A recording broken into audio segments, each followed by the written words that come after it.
At 94 years old, Warren Buffett is still one of the sharpest minds in global finance. With a net worth hovering near $130 billion, he's a titan among titans. Yet he lives like a man stuck in time. No private chefs, no exotic getaways, no towering mansions.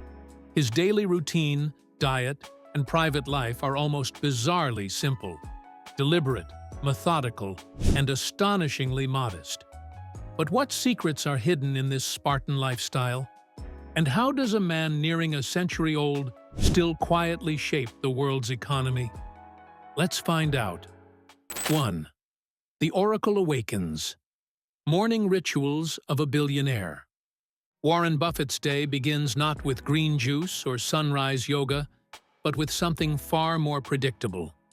Routine. At 94, the Oracle of Omaha wakes up early, but never in a rush.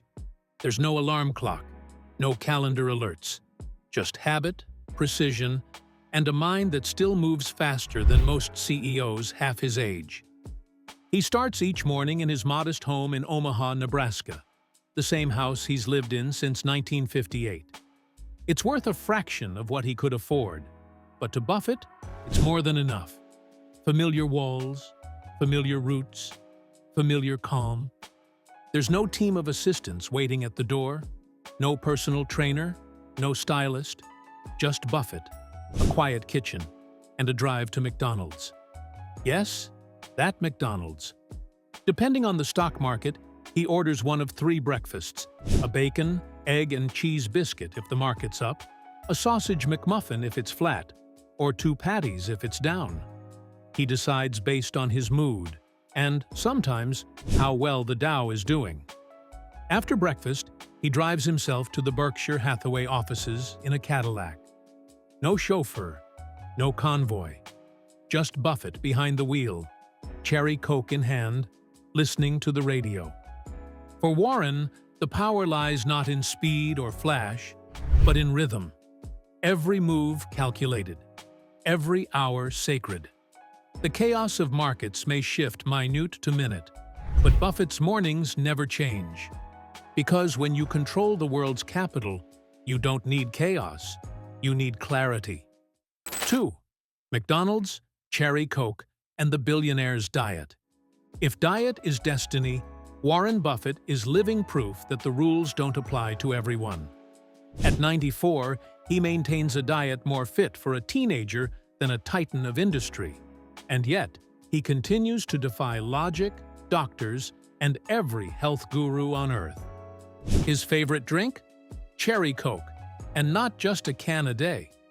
Buffett downs multiple servings, totaling about 5 cans of Coca-Cola products daily. He once joked that he gets a quarter of his daily calories from Coke. And it's not for show.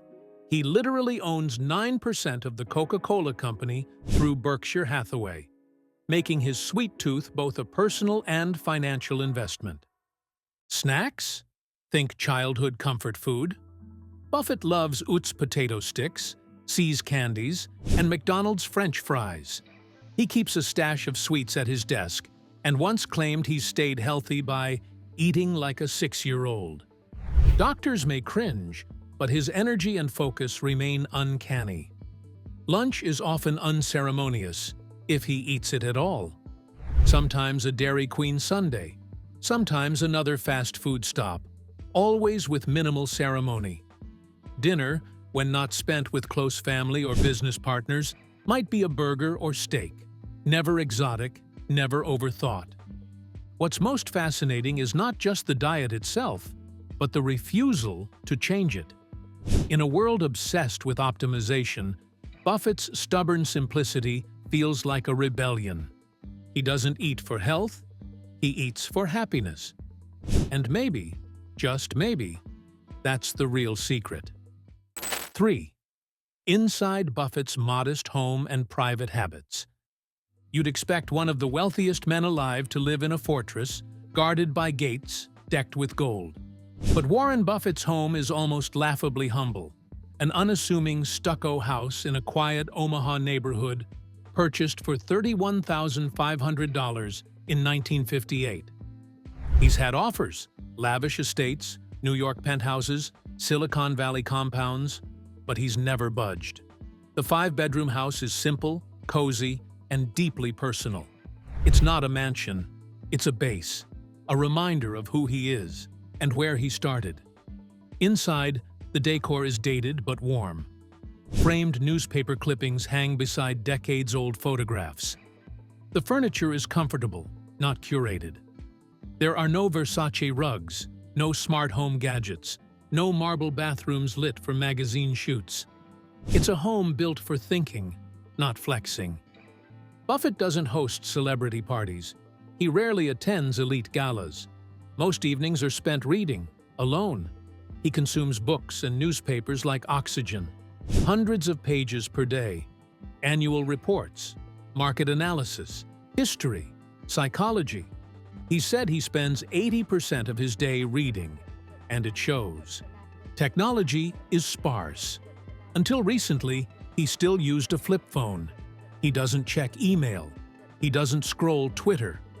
His office is a sanctuary of analog living, stacks of paper, a landline phone, and the occasional visitor with a yellow notepad. For Warren Buffett, wealth isn't about expansion. It's about concentration. The fewer distractions, the more clarity. And within those plain walls, he's made decisions that have moved billions. Because behind the modesty lies one of the sharpest private worlds in American capitalism. 4. No smartphone, no stress. How Buffett masters simplicity. In a world addicted to noise, notifications, and digital overload, Warren Buffett lives like a man from another century, and he does it by design. At 94, he still doesn't own a smartphone. No apps, no texts, no alerts, just a flip phone, a landline, and complete mental clarity. While CEOs half his age chase screen time and social media reach, Buffett has opted out entirely. And yet, he knows more, understands more, and sees further than most plugged-in moguls. His secret? Elimination. His daily schedule is famously open. No back-to-back Zoom meetings, no frantic commutes, just large blocks of uninterrupted time.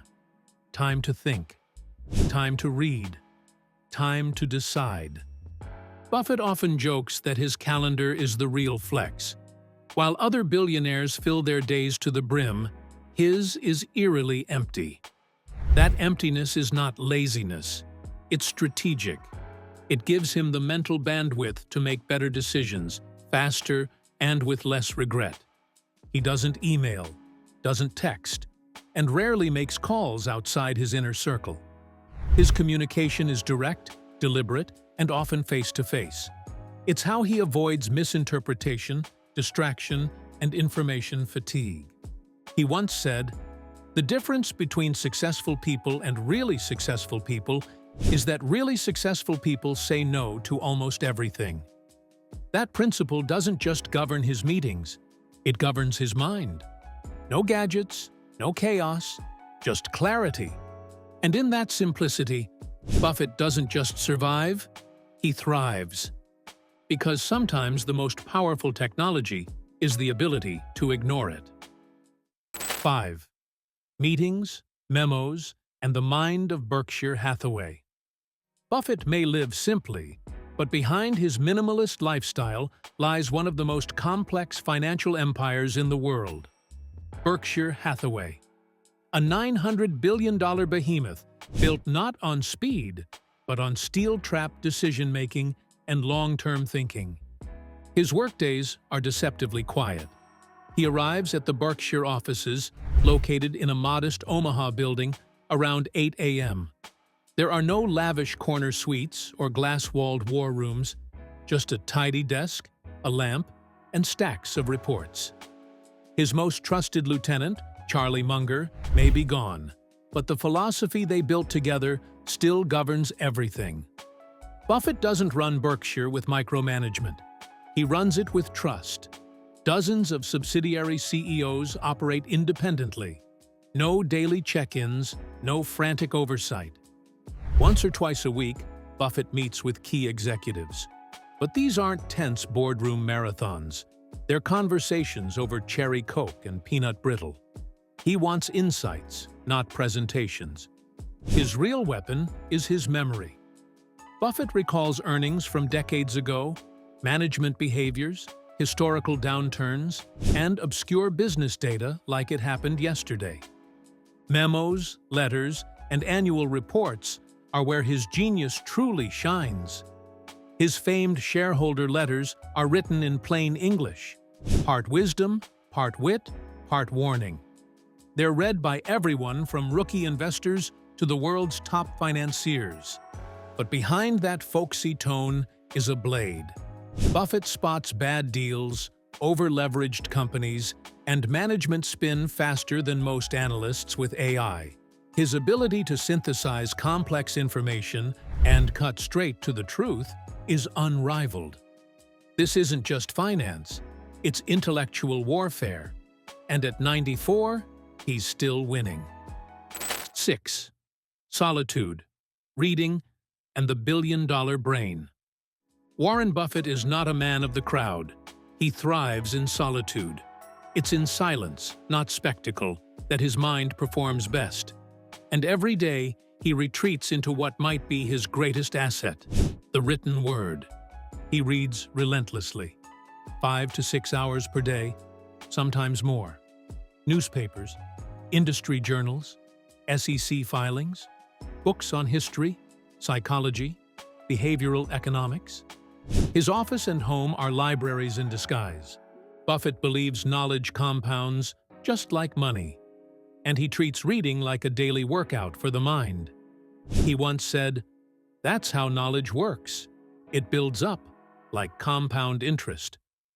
He doesn't read to chase trends.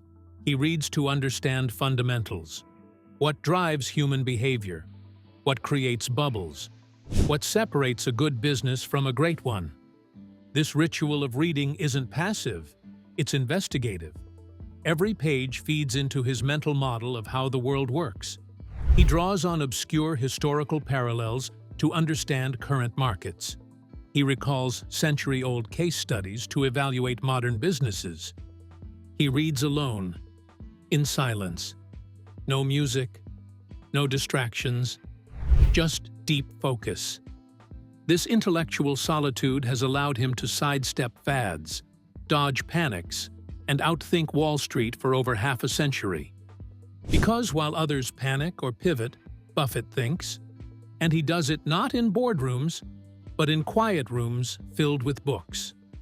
At 94, his mind remains lethal, fueled not by tech, but by timeless wisdom. 7. Family, friendship, and the people Buffett trusts. For a man worth over $100 billion, Warren Buffett's inner circle is surprisingly small. He doesn't travel with an entourage. He doesn't host flashy dinner parties filled with celebrities. Instead, his most important relationships are forged over decades, built on loyalty, humility, and trust. His closest confidant, until his passing, was Charlie Munger, a bond so strong it defied the usual definitions of business partnership. They didn't always agree, but they always understood each other. Munger was Buffett's intellectual equal, the filter through which every major decision passed. Buffett once called him the best 30-second mind in the business. Then there's Bill Gates. What began as a cautious friendship, Buffett famously wasn't interested in tech, quickly blossomed into mutual respect. They've played countless hours of bridge together, vacationed as families, and collaborated on philanthropic efforts. At the heart of Buffett's world, though, is family. His late wife Susan was a spiritual compass during his rise. Though they spent years apart, she remained the love of his life. After her death, Buffett married Astrid Menks, Susan's friend and companion during her absence. It's an arrangement outsiders never quite understood, but one Buffett accepted with gratitude and quiet grace.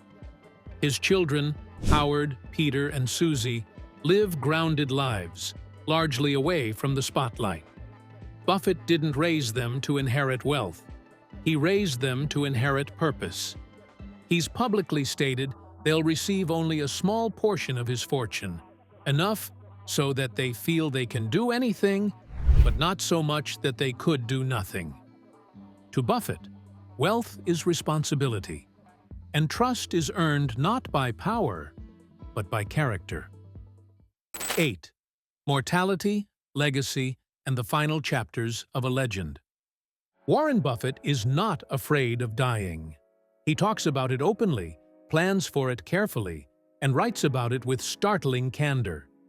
At 94, he knows he's in his final chapters, but he's more focused than ever, not on what he leaves behind in dollars, but in decisions.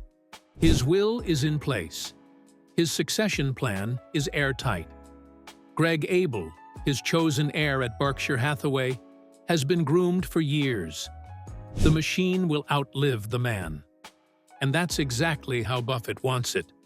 But it's the giving that defines his true legacy. In 2006, he pledged to donate over 99% of his wealth, primarily to the Bill and Melinda Gates Foundation. Every year, he gives away billions, quietly, without fanfare, without expecting his name on a building. He once wrote, "If you're in the luckiest 1% of humanity, you owe it to the rest of humanity to think about the other 99%. That philosophy isn't branding. It's baked into everything he does.